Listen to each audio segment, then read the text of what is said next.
구약성경 민수기 6장 22절부터 27절까지 말씀 보시겠습니다. 구약성경 민수기 6장 22절부터 27절까지의 말씀을 제가 봉독해 드리겠습니다. 여호와께서 모세에게 말씀하여 이르시되 아론과 그의 아들들에게 말하여 이르기를 너희는 이스라엘 자손을 위하여 이렇게 축복하여 이르되 여호와는 내게 복을 주시고 너를 지키시기를 원하며 여호와는 그의 얼굴을 내게 비추사 은혜 베푸시기를 원하며 여호와는 그 얼굴을 내게로 향하여 드사 평강 주시기를 원하노라 할지니라 하라. 그들은 이같이 내 이름으로 이스라엘 자손에게 축복할지니 내가 그들에게 복을 주리라. 아멘.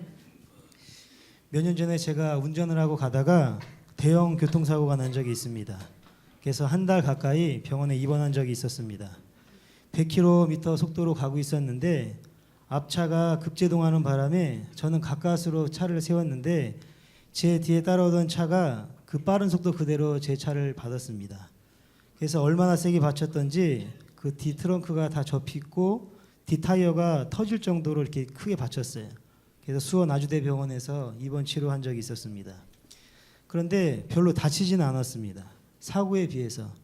그리고 나서 합의금을 받았는데 몇백만 원을 받았어요. 그때 대학원 수업료가 없어서 굉장히 고심하고 있었는데 다 해결되었어요. 그리고 자동차 타이어도 갈았어야 되는데 사고로 새 타이어로 다 갈게 되었습니다. 저는 너무 좋은 거예요. 그래서 집에 와서 부모님과 우리 아내 앞에서 이런 이야기를 했어요. 이런 사고는 한 번 더 났으면 좋겠다. 그랬는데 얼마나 화를 내시는지 그게 할 소리냐고. 그때 우리 예송이 하나밖에 없었는데 말이면 다 하는 줄 아냐고. 아빠가 돼가지고 그런 소리를 한다고 막 뭐라고 하는 거예요. 아니 돈이나 주면서 그런 이야기를 하면 믿지는 않는데 돈도 안 주면서 자꾸 그런 얘기를 하니까 좀 막 서운한 거예요. 워낙 돈이 없으면 그런 이야기를 했겠어요.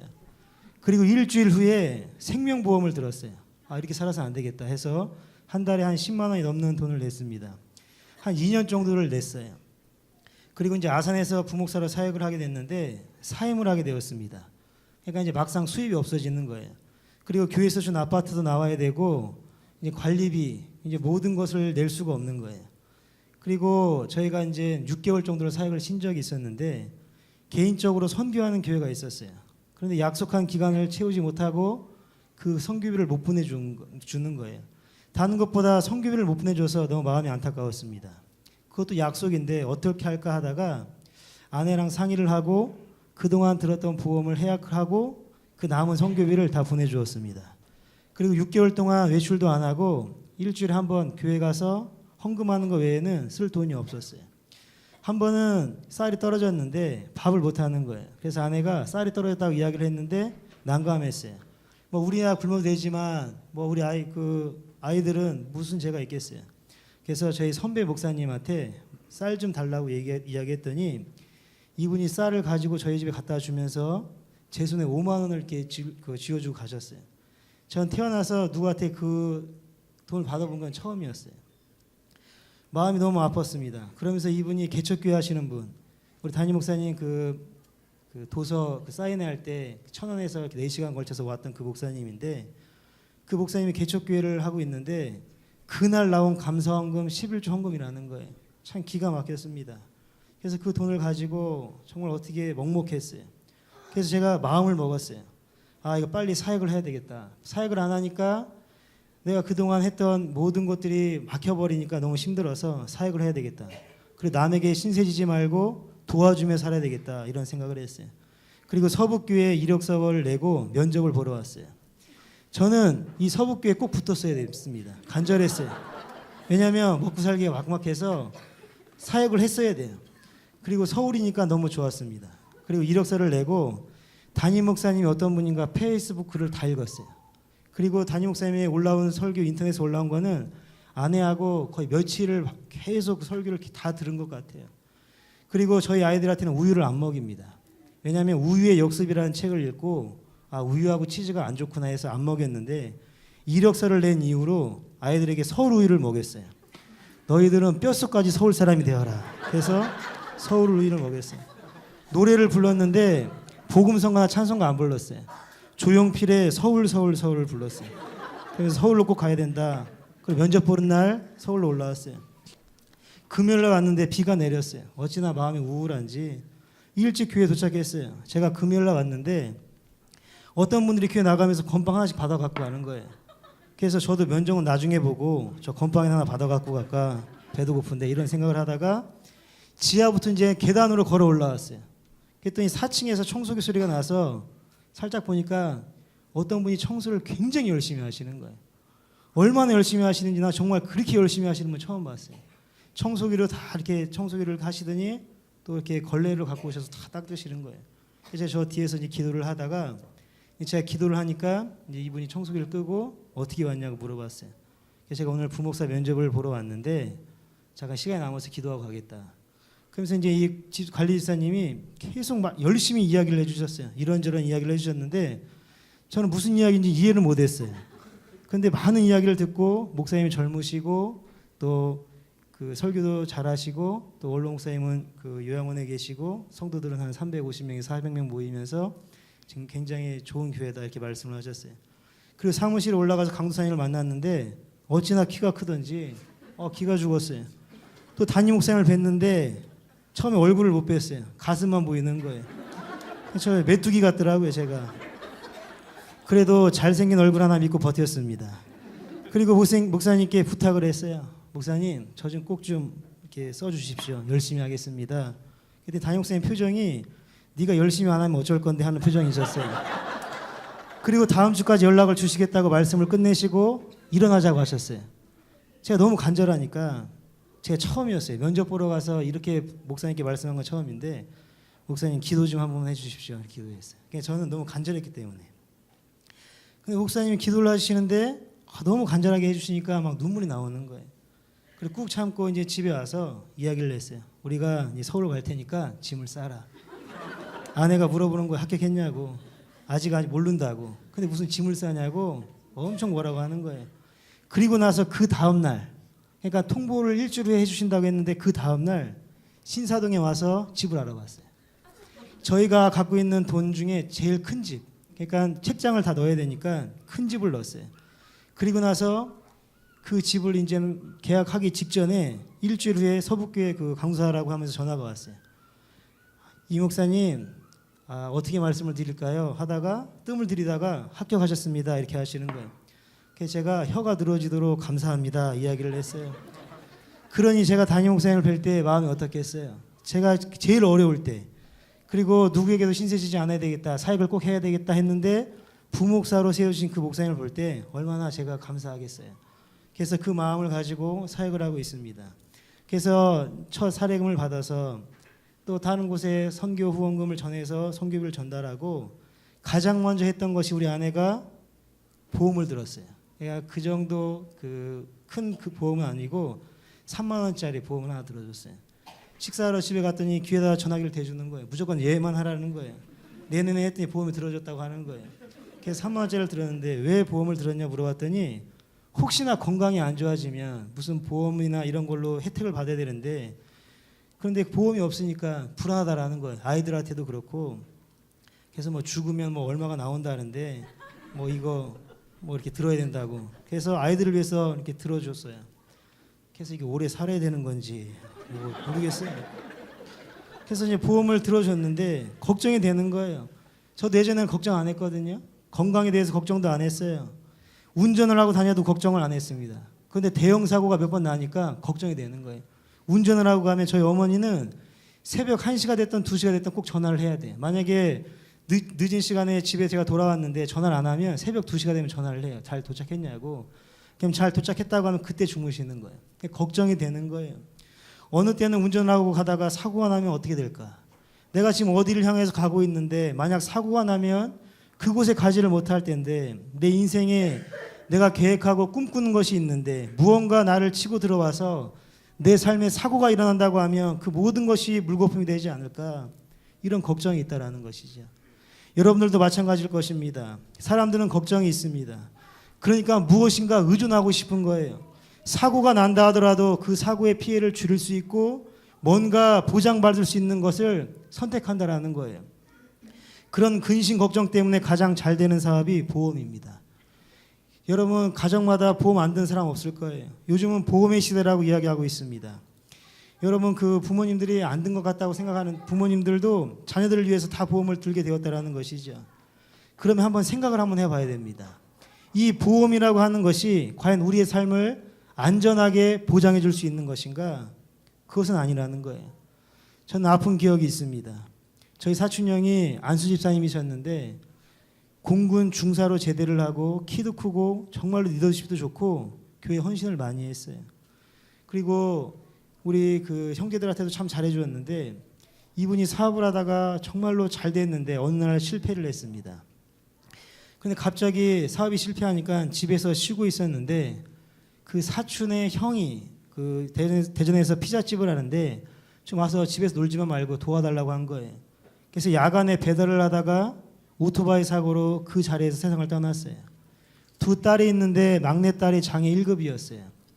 이 딸을 지켜주겠다고 열심히 살았는데 지켜주지 못하고 세상을 떠나게 되었습니다. 얼마 후에 아빠가 세상을 떠났는지를 알았는지 이 딸도 장애 1급 10살의 나이로 세상을 떠나게 되었습니다.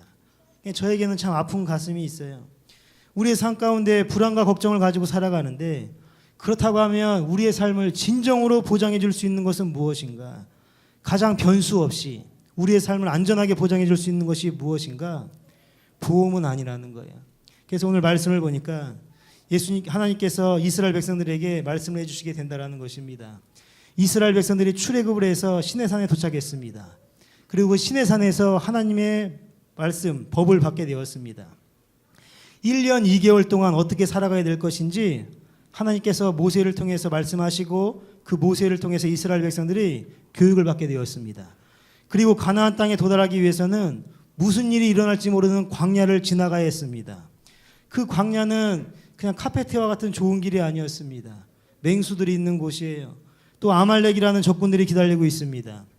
햇빛이 뜨겁습니다. 물도 없습니다. 아무것도 보장해 줄 수 있는 것이 아무것도 없다라는 거예요. 생명을 보장해 줄 수가 없다라는 것입니다. 그 험악한 길을 걸어가야 되는데 그럴 때 하나님께서 이스라엘 백성들에게 세 가지를 약속해 주고 계신 거예요. 지금 내가 너희들을 광야로 내몰게 되는데 너희들은 광야를 지나가게 될 때 무슨 일이 있어도 이 세 가지만 기억해라. 그러면 너희에게 이 모든 것을 줄 것이다 하면서 그 세 가지 약속을 주시게 되었습니다. 이 세 가지 약속은 광야 같은 인생을 살아가는 우리에게도 주신 하나님의 약속이라는 것입니다. 여러분들이 오늘 이 세 가지 약속을 마음에 새기시고 살아가게 될 때에 하나님의 약속의 말씀이 여러분 삶 가운데 그대로 이루어질 줄로 믿습니다. 첫 번째 약속은 너를 지켜주시기를 원한다라는 것입니다. 하나님께서는 우리를 지켜주시는 분이라는 것입니다. 여러분 인생에는 두 가지 인생이 있습니다. 하나는 내가 얻고 싶어하는 것들이 있어요. 내가 갖고 싶어하는 것들. 내가 얻고 싶어하는 것들은 좋은 집 얻고 싶습니다. 또 좋은 자동차, 또 좋은 옷도 입고 싶은 것, 지위, 명예, 재산, 부귀, 영화 이런 것들은 다 내가 얻고 싶어하는 것들이라는 거예요. 그런데 이것은 내가 얻고 싶어하는 것이 아니라 이미 주어져 있는 것들이 있습니다. 여러분 생명이 오늘 주어져 있어요. 그리고 건강이라는 것이 오늘 이 삶에 주어지고 있습니다. 그리고 오늘이라는 시간이 주어져 있고 내 사랑하는 가족을 하나님께서 그냥 내가 얻으려고 하지 않아도 하나님께서 우리 부모, 형제, 자매 또 우리 자녀들을 주시게 되었다라는 거예요. 그러니까 내가 얻어야 될 것도 있지만 하나님께서 이미 나에게 주신 것들이 있다라는 것입니다. 그러면 무엇이 더 소중한가? 내가 얻으려고 하는 것이 가치 있고 소중한 것인가? 아니면 하나님께서 이미 주신 것이 소중한 것인가? 이것은 물어보나 마나입니다. 하나님께서 주신 것이 더 소중하다라는 거예요. 내 노력과 성취를 얻으려고 하는 것은 내가 하는 것입니다. 그런데 이미 여러분들에게 주어져 있는 것, 생명과 오늘이라는 시간과 가족은 하나님께서 여러분들에게 그냥 주신 거예요. 그러면 한번 생각해 보세요. 하나님께서 이 모든 것을 여러분에게 주셨다고 하면 그것 또한 지키시는 분이 하나님이라는 것입니다. 가장 소중하고 가치 있고 이미 주어져 있는 이것을 주신 분이 하나님이라고 하면 매 순간마다 우리를 지켜주시는 분이 하나님이라는 것이죠. 우리 장인어른이 서울에 사시다가 돈도 많이 벌고 나름대로 명예도 많이 얻었습니다. 이제는 손자 손녀도 보고 행복하게 살 줄 알았어요. 그리고 그 의원 나온다고 자꾸 뒷바라지했던 우리 장모님 지켜주겠다고 약속을 했어요. 그리고 이제 남에게 베풀기보다는 그동안 평생 고생했던 그 자기 아내를 이제 도와주고 잘 해주겠다고 약속을 했어요. 그런데 마지막 의원직 그 당선이 되고 시의회 의장이 되셨는데 간이 안 좋아서 병원에 가보니까 간암으로 2년 만에 세상을 떠나시게 되었어요. 여러분, 우리가 가지고 있는 생명 내가 지킬 것 같죠? 내가 지킬 수가 없다라는 것입니다. 여러분 인생을 내가 지킬 수 있다고 생각하는데 여러분의 인생을 여러분이 지킬 수가 없다라는 거예요. 어떠한 변수가 쳐들어와서 그 삶을 흐트러 놓는 것을 막을 수가 없다라는 거예요. 무엇이 나를 쳐들어와서 어떻게 할지를 모른다라는 것입니다. 나를 지켜주시는 분은 하나님밖에는 안 계시다라는 것이죠.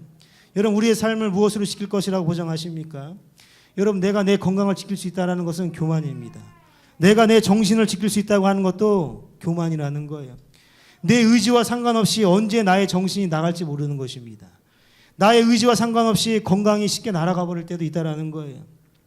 예전에는 돈이 많았는데 지위와 명예가 있었는데 내 청춘이 있었는데 어느 날 보니까 그것들이 순식간에 도둑질 당할 때가 있었다라는 것입니다. 그러니까 우리는 철저하게 하나님을 의지하고 살아갈 수밖에 없다라는 것입니다. 하나님께서 여러분에게 주셨다라고 한다고 하면 그것 또한 지켜주시는 분이 하나님이라는 것을 기억하시면서 하나님과 날마다 동행하시기를 바랍니다. 두 번째로 하나님께서 우리에게 주신 약속이 있는데 그것은 얼굴을 나에게로 향하여 드사 은혜 베풀어 주시기를 원한다라는 것입니다. 하나님의 은혜의 얼굴로 빛나는 얼굴로 온화하고 부드러운 눈길로 우리를 바라보고 계시다라는 것입니다. 사역을 하다 보면 부교육자인 저를 사랑해 주시는 분이 계세요. 10분이 계시면 한 8분은 저를 사랑해 주시고 예뻐해 주세요. 그런데 2명은 저를 싫어해요. 싫어하면 그냥 싫어가는 것이 아니고 도끼 서린 눈동자를 가지고 저를 쳐다보면서 싫어합니다. 식당에서 밥을 먹어도 밥 많이 먹는다고 막 째려보고 막 그러시는 거예요. 제가 전도사로 사역할 때 예배 전 차량 운행을 했어요. 근데 어떤 권사님이 어떤 분을 전도했는데 교회랑 좀 이렇게 거리가 있는 그분을 전도하셨어요. 그러니까 그분을 태우러 갔다 오면 시간이 많이 걸리는 거예요. 겨울철에 그분을 태우러 갔습니다. 눈길에 차가 미끄러져서 그곳에 가지 못하고 그냥 겨우겨우 그 차를 빼가지고 예배 끝날 무렵에 교회에 도착했어요. 그러니까 그 전도를 받으신 분이 추운데 밖에서 기다리다가 화가 난 거예요. 그래서 예배 시간에 그 전도한 권사님한테 전화를 걸어서 막 화를 냈어요. 교회 안 나오겠다고 하고 막 그러는 거예요. 그러니까 그 전도한 권사님이 본인이 전도했던 사람을 차량 운행 때문에 못 데리고 왔으니까 운전을 어떻게 했냐고 막 저를 볼 때마다 굉장히 막 뭐라고 하시는 거예요. 그리고 저를 볼 때마다 굉장히 안 좋게 쳐다보셨어요.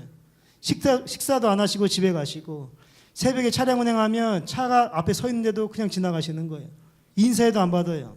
굉장히 힘들었습니다. 제 잘못했다고 했는데 안 받으셨어요.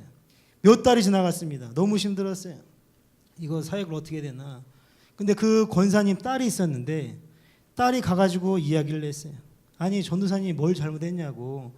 자동차가 미끄러져서 못 간 걸 가지고 그렇게 자꾸 뭐라고 하면 되겠냐고. 그러니까 엄마가 마음을 안 푸는 거예요. 이 딸이 단식에 들어갔어요. 엄마가 그렇게 가면 대화가 안 통한다고 밥을 안 먹었어요. 3일째 되던 날 이 엄마가 사랑하는 딸이 밥을 안 먹으니까 말도 안 하니까 내가 미안하다고 알았다고 이제 앞으로 전도사한테 잘해줄 테니까 밥 먹으라고. 그리고 나서 그 권사님이 저를 보고 웃으시면서 차도 타시고 용돈도 주시다가 저의 장모님이 되셨습니다.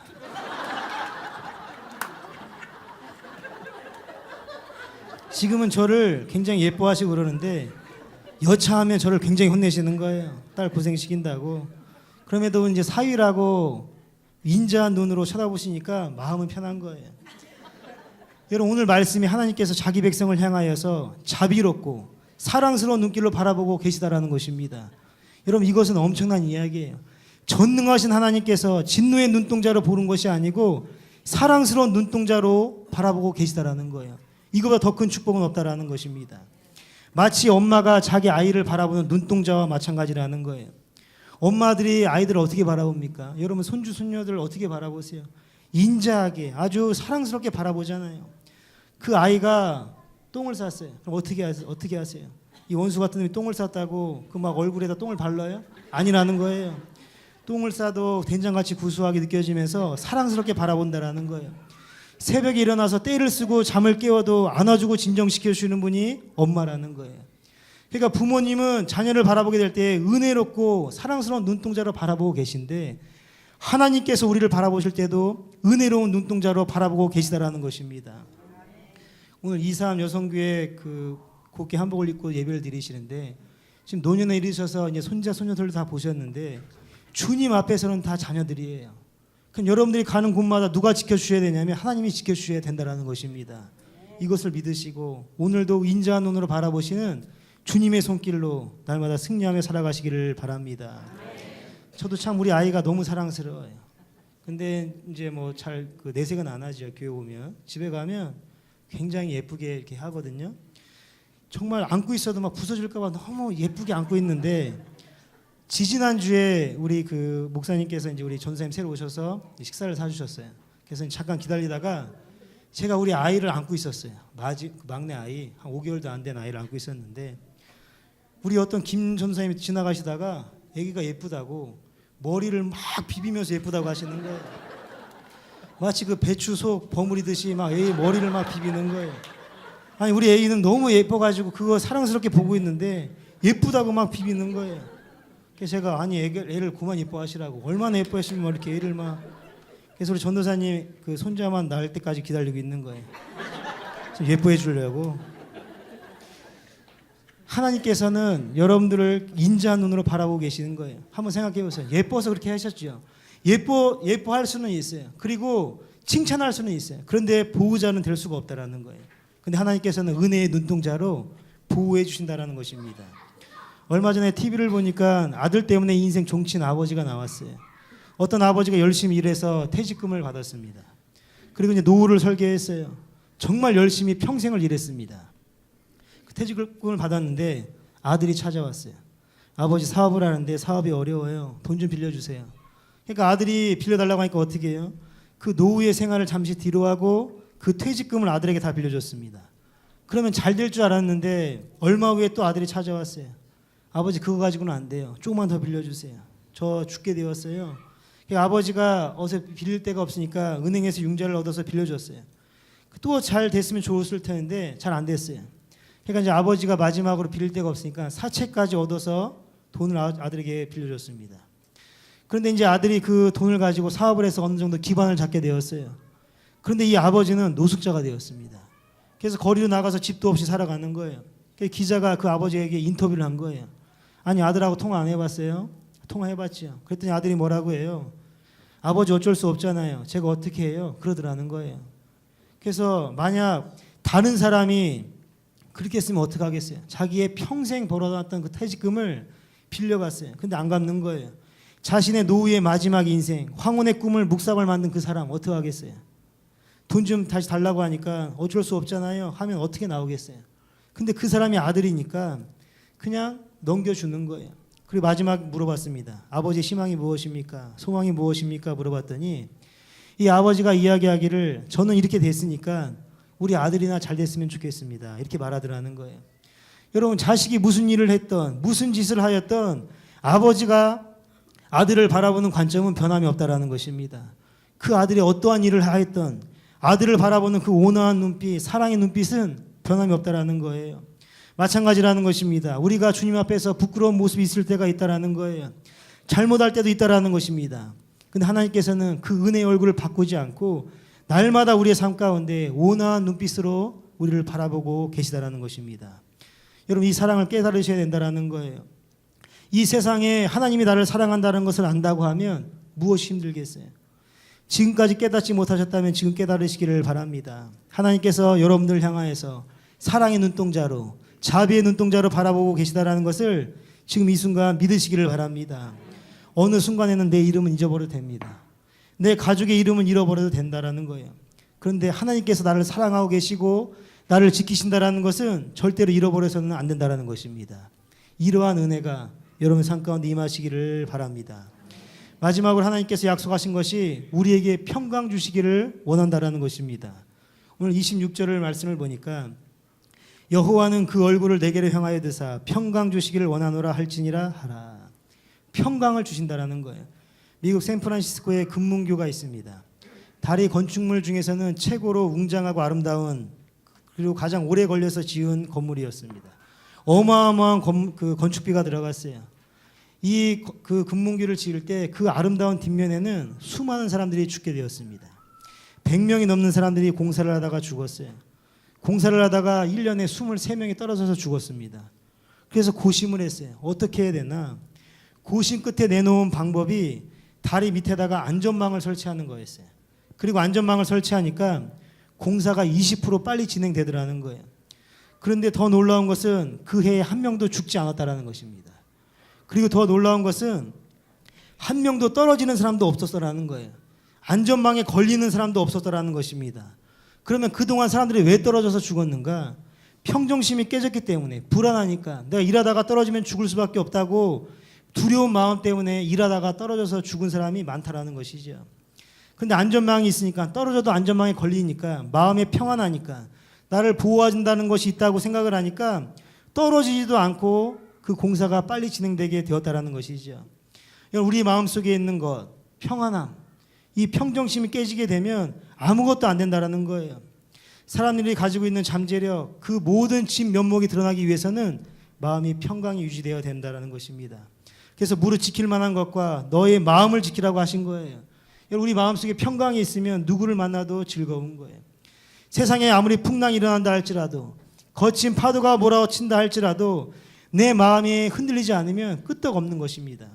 근데 별것도 아닌데, 아무것도 아닌데 내 마음의 평정심이 깨져버리면 삶이 산산조각 나버리게 된다는 것입니다. 내 마음이 깨지면 그 인생도 끝난다라는 거예요. 그러니까 문제의 상황이 중요한 것이 아니라 내 마음의 평정심을 유지하는 것이 중요하다라는 거예요. 여러분 한번 돌이켜서 한번 여러분을 생각해 보세요. 어떠한 삶의 문제가 있을 때 나는 나의 마음의 상태를 어떻게 지키고 있는가? 평정심을 유지하면서 모든 사람을 잘 대하는가? 아니면 그 평정심이 깨어져 버려서 모든 것이 다 흩어져 버리지는 않는가? 한번 생각을 해봐야 된다는 것입니다. 내 마음의 평강을 누리지 못한다고 하면, 어떤 사람들과 대인관계를 맺게 될 때 그 마음의 평정심이 유지가 되지 않는다고 하면 아직 하나님께 주시는 평화를, 하나님께 주시는 평강을 누리지 못하고 있다고 하는 것입니다. 하나님께서 그 평강을 우리에게 주시기를 원하신다라는 거예요. 어느 그림 대회에서 평강이라는 주제를 가지고 사생 대회가 있었습니다. 많은 사람들이 평강이라는 주제를 가지고 그림을 그리기 시작했어요. 어떤 사람은 해변에 거느리는 연인들의 모습을 그렸습니다. 어떤 사람은 푸른 초원에 누워서 한가롭게 잠을 자고 있는 소를 그렸습니다. 또 어떤 사람들은 산에 날아다니는 산새들을 그린 사람도 있습니다. 그런데 어떤 사람들은 그 잔잔한 그 그림을 그렸는데 그것들이 대상으로 뽑히지 않고 대상으로 뽑힌 그림은 어떤 그림이었냐면 소재가 밤인 거예요. 그 밤중에 바닷가 옆에 해일이 풍랑같이 일어나고 있는데 그 해일이 그 육지로 향해서 막 오고 있는 거예요. 근데 그 해변가 옆에는 아주 작은 초가집 하나가 있었어요. 그리고 그 초가집에 불빛이 있어서 그 불빛 안으로 들어가 보니까 거기 초가집 옆에, 초가집 안에서 그 아이가 엄마 품에 안겨 있는 거예요. 그 아이, 엄마 품에 안겨져 있는 그 아이의 그 모습을 그린 그 작품이 평강에서 대상을 받게 되었다라는 거예요. 밖에는 해일이 오두막을 삼키려고 해일이 몰아쳐 오고 있습니다. 그런데 엄마 품에 잠겨져 있는, 엄마 품에 잠들어 있는 그 아이가 가장 큰 평강을 누리고 있다고 하는 것이죠. 여러분, 이와 같은 것입니다. 세상에 어떠한 풍랑이 있다 할지라도 우리가 하나님 품에 안겨만 있으면 그 평강을 유지할 수가 있게 되는 것입니다. 여러분, 사람에게는 평강을 얻을 수가 없어요. 저 사람이 나를 지켜줄 것 같지요. 저 사람이 나를 보호해 줄 것 같지요. 근데 사람들은 다 늙어간다라는 거예요. 천년 만년 살 것 같은 그 사람들도 다 늙어가게 된다라는 거예요. 돈이 여러분들에게 평강을 줄 수 없습니다. 돈이라는 것도 언제 사라질지 모른다라는 거예요. 지위와 명예도 사라질 수밖에 없습니다. 돈이 많은 사람도 자살하고 명예가 있는 사람도 자살할 수밖에 없습니다. 왜 그러냐면 평강을 누리지 못하기 때문에 그렇다라는 거예요. 여러분, 그러면 절대로 깨지지 않는 평강은 어디에서 발견해야 되는가? 하나님으로부터 발견해야 된다는 것입니다. 사도 바울이 유라굴라 광풍을 만나서 많은 사람이 두려워 떨 때 사도 바울은 두렵지가 않았습니다. 왜 그러냐면 그 유라굴라 광풍 속에 있었던 것이 아니고 하나님의 품 안에 안겨 있었기 때문에 그렇다라는 거예요. 사드락과 메삭과 아벳느고가 풀무불에 들어가는 그 순간에 두려워하지 않았습니다. 이들은 풀무불의 안에 있었던 것이 아니고 하나님 안에 있었기 때문에 두렵지가 않았다라는 거예요. 다니엘이 사자굴에 들어가는데 두렵지 않았습니다. 왜냐하면 사자굴에 있었던 것이 아니고 하나님의 품에 안겨 있었기 때문에 그렇다는 거예요. 스데반이 수많은 사람들에게 돌에 맞아 죽었습니다. 돌에 맞아서 피가 터지는데도 불구하고 그 얼굴이 해같이 빛났다고 성경은 기록하고 있어요. 그러니까 많은 사람들이 저주를 하고 핍박을 하고 있는데 그 얼굴이 빛날 수 있었던 가장 큰 이유가 무엇인가? 하나님 품 안에 안겨 있었기 때문에 그렇다는 거예요. 여러분, 지금 여러분들이 얻으려고 하는 것이 무엇입니까? 자녀가 잘 됐으면 좋겠고, 돈이 많이 벌렸으면 좋겠고, 그냥 좋은 집에 살았으면 좋겠다. 이런 것들은 다 근시안적이라는 거예요. 여러분의 마음속에 평강이 있는지 없는지. 여러분, 평강이 없는데 아무리 넓은 집에 살면 뭐 하겠어요? 뼈가 말라가는데 마음속에 평강이 없는데 돈이 많으면 무슨 소용이 있겠어요? 여러분, 평강은 지금 이 시간 예배를 드리고 하나님 앞에 머리를 숙여서 경배하게 될 때 절대적인 평강을 하나님께서 주시게 된다는 것입니다. 여러분, 인생 살아가시면서 무엇보다도 마음의 평강을 누리시고 우리의 삶 가운데 자비의 눈동자로, 은혜의 눈동자로 우리를 바라보고 계시고 복을 내려주시는 그 주님과 동행하시면서 날마다 승리하시기를 바랍니다. 또 내일부터 세상에 나가서 광야 같은 삶을 살아가셔야 되는데 이 약속을 부여잡고 승리하며 살아가시기를 주님의 이름으로 축원드립니다. 기도하겠습니다.